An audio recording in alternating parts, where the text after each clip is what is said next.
balise derrière, s'il te plaît, qu'il puisse circuler.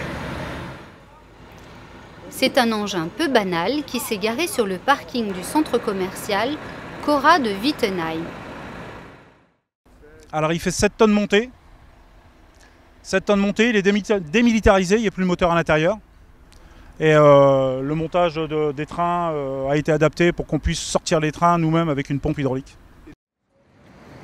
Ce Mirage 2000 est présent à l'occasion de l'exposition des ailes et des hommes organisée par le service information et relations publiques de l'armée de l'air en coopération avec le centre commercial Cora.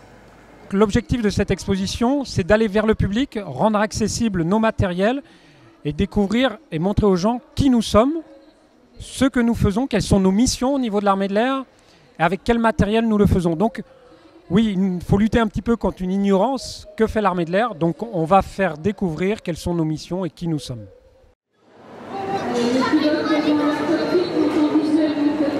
Des militaires venus de différentes bases aériennes de France ont fait découvrir l'armée de l'air à travers de nombreuses animations, maquettes, photos.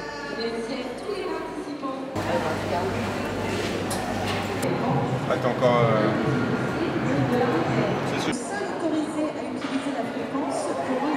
Parmi les stands, l'on peut voyager dans les airs au-dessus de Salon de Provence grâce au simulateur de vol SixMove. C'est exactement la même version que les élèves pilotes à Salon de Provence. Il n'y a pas d'allègement en fait. On commence toujours par un petit simulateur avant d'arriver à des simulateurs perfectionnés, on va dire. Être pilote pour l'armée de l'air peut paraître inaccessible, un rêve d'enfance. Mais avec un bac en poche et de bonnes capacités physiques, l'on peut prétendre intégrer ces métiers prestigieux. Aujourd'hui, c'est donné à tout le monde. Il faut forcément des compétences que tout le monde n'a pas, mais qui s'acquièrent dans la formation en fait, d'élèves pilotes. En fait. Il nous faut un bac pour devenir élève pilote et ensuite la formation est complète et nous forme à l'obtention du brevet de pilote. La formation en fait, commence par un tronc commun. Donc en fait, ils sont ouverts à tous, c'est une formation de base. Et ensuite, en fonction des résultats et de leur choix également, en fait, ils ont le choix entre école de chasse et école de transport.